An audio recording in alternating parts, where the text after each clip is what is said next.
અને હવે કરીશું બુલેટિનની શરૂઆત. બુલેટિનની શરૂઆત એ જ કર ચોરો પર જે સકંજો કસાયો છે, કસાયેલા સકંજાની ખબરની સાથે કરીશું શરૂઆત. રાજકીય દાનના નામે કાળા ધોળા કરનારો પર તવાઈ આવી ગઈ છે. ગુજરાતમાં રાજકીય દાનના નામે ટેક્સ ચોરી કરનારા પર થોડા મહિના પૂર્વે દરોડા પાડવામાં આવ્યા હતા, જેની તપાસ બાદ હવે દાન લેનારા પક્ષોને નિશાન બનાવાઈ રહ્યા છે.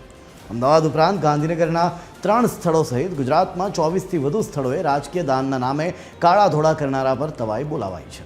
અગાઉ દાન દેનારાઓને ત્યાં આવકવેરા વિભાગ ત્રાટક્યું હતું. હવે દાન લેનાર નાના રાજકીય પક્ષોને ત્યાં આયકર વિભાગ ત્રાટક્યું છે. ગાંધીનગરમાં આજે વહેલી સવારથી ભારતીય નેશનલ જનતા દળના વડા સંજય વિઠ્ઠલભાઈ ગજેરાના ઘર ઓફિસે પોલીસ બંદોબસ્ત સાથે આઈટીની ટીમ ત્રાટકી હતી. આઈટીની એક ટીમ સેક્ટર 26 કિસાનનગર સ્થિત તેમના ઘરે હથિયારધારી પોલીસ જવાનની સાથે સર્ચ કરી રહી હતી, જ્યારે અન્ય ટીમો સેક્ટર 11માં મેઘ મલ્હાર ઓફિસ અને ડ્રાઈવરના ગ્રીન સિટી ઘરે ત્રાટકી હતી. હાલમાં સંજય ગજેરાના ઘરે આઈટીની ટીમ દસ્તાવેજો, સ્થાવર અને જંગમ મિલકત સહિતના પુરાવા ચકાસી રહી છે. તો અમદાવાદમાં પણ ડઝનથી વધુ સ્થળોએ ઇન્કમટેક્સ દ્વારા ઓપરેશન હાથ ધરાયું છે. તેવામાં આવા પક્ષો સાથે સંકળાયેલા આગેવાનો પણ નિશાન બની રહ્યા છે. આવકવેરા વિભાગના સૂત્રો જણાવી રહ્યા છે કે અમદાવાદ ઉપરાંત સુરત, વડોદરા, રાજકોટ સહિતના શહેરોમાંથી અધિકારીઓની ટીમોને દરોડામાં સામેલ કરવામાં આવી છે. આ રેડમાં કરોડોના નાણાકીય વ્યવહારો તથા ટેક્સ ચોરીનો ખુલાસો થઈ શકે છે. ચેકથી દાનના નામે મોટી રકમ મેળવ્યા બાદ કમિશન કાપીને રોકડ પરત કરીને ટેક્સ ચોરીની આ મોડેસ ઓપરેન્ડી હતી.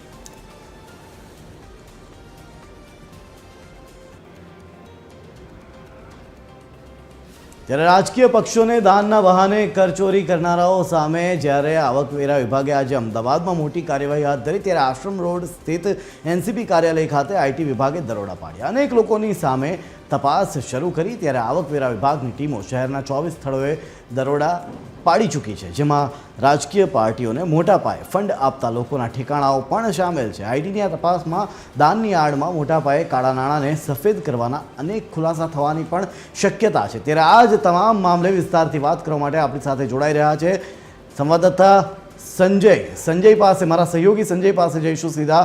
સંજય, તમારી પાસેથી જાણવા માંગીશ, આજે વહેલી સવારથી કરચોરી કરનારાઓ ઉપર સકંજો કસાયો છે. 24 જેટલી જગ્યા તો માત્ર અમદાવાદમાં છે, એને છોડીને ગાંધીનગરમાં પણ દરોડા પાડવામાં આવ્યા છે. હાલની શું છે પરિસ્થિતિ, શું છે વધુ વિગતો? સંજય. બિલકુલ, જે રીતે તમે જણાવ્યું રીતે એક નેશનલ પાર્ટી જે છે ભારતીય જનતા દળ, જેને લઈને BNJD, તેને ત્યાં પણ દરોડા કરવામાં આવે છે. અને બીજી જે રીતે અમદાવાદની અંદર પણ દરોડા પાડવામાં આવે છે ઇન્કમટેક્સ વિભાગના. તો એટલું કહી શકાય કે આજકાલ જે ટેક્સ ચોરી જે થઈ રહી છે તેના ઉપર ખૂબ ચાંપતી નજરે આ વિભાગ અત્યારે ધ્યાન રાખી રહ્યા છે, અને જે કોઈ શંકાસ્પદ લાગે છે ત્યારે એના ઉપર દરોડાની કાર્યવાહી કરવામાં આવે છે. એવી જ આ કાર્યવાહી છે. કરોડોની ટેક્સ ચોરી સામે આવી છે. હજુ તપાસ ચાલુ છે અને વધુ પણ રકમ વધે એવી શક્યતા છે.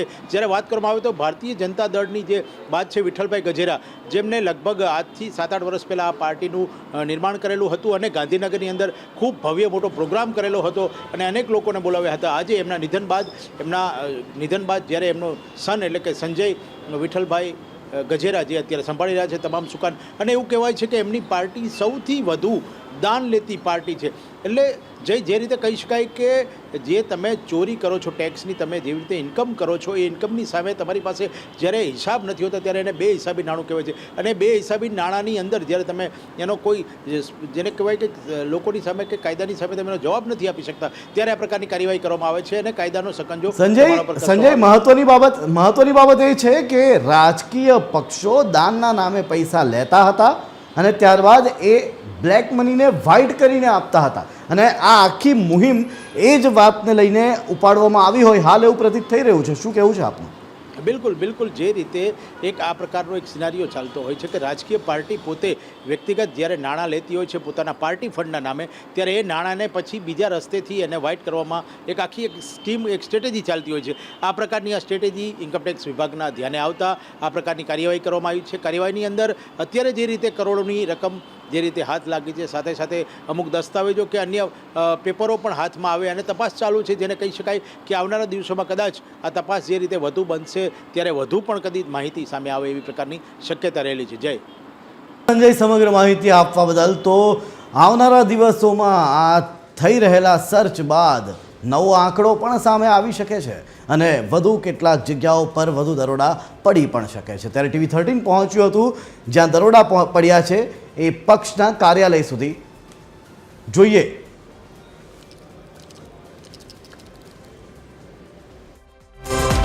ભારતીય નેશનલ જનતા દળના સંજય ગજેરાના ઘર અને ઓફિસ પર વહેલી સવારથી ઇન્કમટેક્સ વિભાગે દરોડાની કાર્યવાહી શરૂ કરી છે અને અનેક દસ્તાવેજોની જે તપાસણી છે તે ચાલી રહી છે. મહત્વનું છે કે હજુ સુધી સંજય ગજેરા આઈટીની પકડથી બહાર છે, પણ તેમના નિવાસસ્થાન ખાતે જોઈ શકાય છે કે જે આઈટીની ટીમ છે તે વહેલી સવારે 6 વાગ્યાથી જે બહાર ચપ્પલ પડેલા છે તે પણ જોઈ શકાય છે. તમામ અધિકારીઓ અહીં ચપ્પલ ઉતારી અને અંદર તપાસ માટે પહોંચ્યા છે. અધિકારીઓ હજુ પણ ગજેરા હાઉસ ખાતે ઉપસ્થિત છે. મહત્વનું છે કે ભારતીય નેશનલ જનતા દળના મૂળ સ્થાપક વિઠ્ઠલ ગજેરા હતા અને તેમના પુત્ર સંજય ગજેરાના હાથમાં હાલ પાર્ટીનું સુકાન છે. પણ મહત્વનું છે કે ભારતીય નેશનલ જનતા દળ જે છે તે નોંધાયેલો પક્ષ હોવા છતાં પણ તેની જે આવક છે તે લગભગ 950 કરોડ વાર્ષિક 950 કરોડથી પણ વધુની છે. આ એવા પક્ષ હોય છે તમામ રાજ્યોમાં કે જે કમાણી કરે છે માત્ર, પણ તેમને માન્યતા પ્રાપ્ત નથી હોતી. રજિસ્ટર્ડ અનરેકોગ્નાઇઝડ પક્ષ તરીકે જે ઓળખાય છે ભારતીય નેશનલ જનતા દળ, અને તે હાલ તેનું સુકાન જે છે તે સંજય ગજેરાના હાથમાં છે. પણ મહત્વનું છે કે સંજય ગજેરા હજુ પણ આઈટીની પકડથી બહાર છે. વહેલી સવારથી જ ઇન્કમટેક્સ વિભાગે જે દરોડા છે તેની કાર્યવાહી શરૂ કરી છે. સંજય ગજેરાના ઘર અને સાથે સાથે જ તેમની ઓફિસ તેમજ અન્ય એક નિવાસસ્થાન ખાતે પણ જે આઈટીની રેડ છે તે શરૂ થઈ ચૂકી છે. પણ મહત્વનું છે કે હજુ બપોર સુધી પણ સંજય ગજેરા છે તે આઈટીની પકડથી બહાર છે.